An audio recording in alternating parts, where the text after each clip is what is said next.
বাঁকুড়ার ইন্দোপুর পঞ্চায়েত সমিতি তৃণমূল পরিচালিত। আর 5টা পঞ্চায়েত সমিতি সহ এই পঞ্চায়েত সমিতির কাঁধেও ছিল গৃহহীনদের মাথায় ছাদ তুলে দেওয়া। কিন্তু সেই পঞ্চায়েত সমিতির সভাপতি সহ কর্মদক্ষরাই এবার হয়ে পড়লেন গৃহহীন। আজ সকালে দপ্তর খোলার সময় আচমকাই হুড়মুড়িয়ে ভেঙে পড়ে পঞ্চায়েত সমিতির সভাপতির চেম্বারের ফলস সিলিং। সে সময় সভাপতি ও কর্মদক্ষরা ভেতরে না থাকায় কোনো ক্রমে প্রাণে বাঁচেন তারা।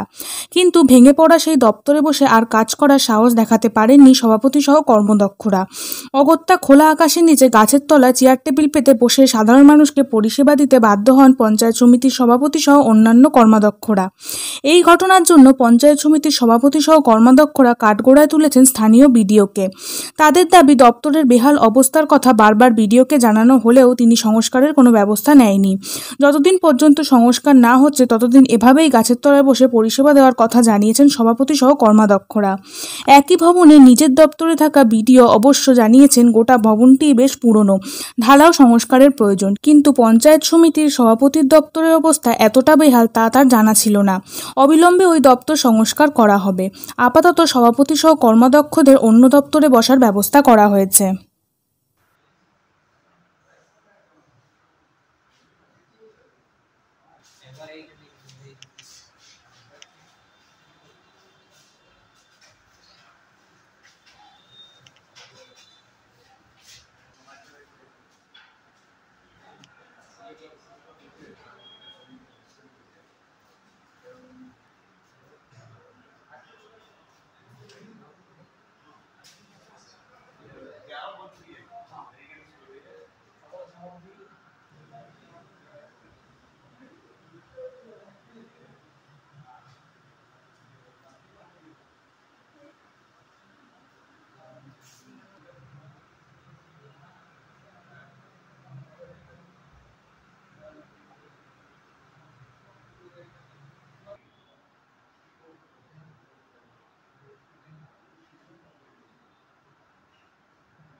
আজ 6 মাস আগে বলা সত্ত্বেও বিডিও সাহেব রুমটা রিপেয়ার করার ব্যবস্থা করেননি।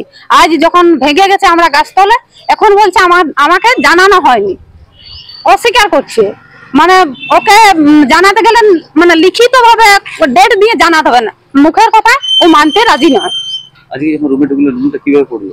রুমটা যখন ঢুকি তখন আজকাল হুড়মুড় করে ভেঙে পড়লো। জাস্ট অল্প লেগে আমাদের বিপদ কেটে গেল, নাইলে হয়তো দুর্ঘটনা হতে পেত, মৃত্যুর মুখেও মানে পৌঁছে যেত।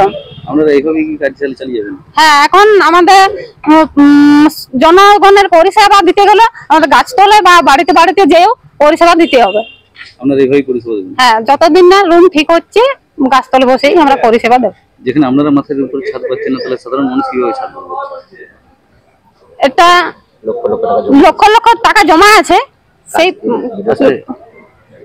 বিডিও সাহেব সেগুলা অ্যাকশন প্ল্যান দেওয়া হয়েছে, তো বিডিও সাহেব এগুলো দেখেন।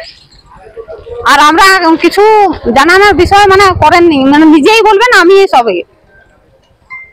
ঠিক, আপনার নাম? শর্মিষ্ঠা বাউরি, আমি ইনপুর পঞ্চায়েত সমিতি। দেখুন, আমরা যখন অফিসে আমরা প্রতিদিন অফিসে আসি মানুষকে পরিষেবা দেওয়ার জন্য, কারণ জনগণ আমাদেরকে জায়গায় পাঠিয়েছে, এটা আমাদের চাকরি নয়, আমাদের কয়েক বছরের জন্য মানুষ পরিষেবা দেওয়ার জন্য পাঠিয়েছে, তা আমরা প্রতিদিন আসি। প্রতিদিনের নয়, আজকেও যখন এলাম, সভাপতি ম্যাডাম আসার পর যখন রুমে ঢুকছিলাম তখন হঠাৎ করে এটা খুব বিকট জোরে শব্দ, আমরা হতভম্ব হয়ে গেছিলাম যে কি হলো। হঠাৎ করে দেখছি সিলিংটা পুরো একদম ছাদ ভেঙে পড়েছে, সভাপতি চেয়ারসহ মানে টেবিল চারদিকে ভেঙে পড়েছে সিলিংটা। জাস্ট আমরা দরজার সামনে ছিলাম, উপরে একটা তাক ছিল, তাই আমরা বেঁচে গেছি, নাহলে আজকে হয়তো মৃত্যুর মুখে চলে যেতে হতো। হুড়মুড়িয়ে পুরো সভাপতির রুম এবং কর্মাধ্যক্ষ রুমটা ভেঙে পড়েছে সিলিং। আপনারা কি এইভাবে করতে জানেন?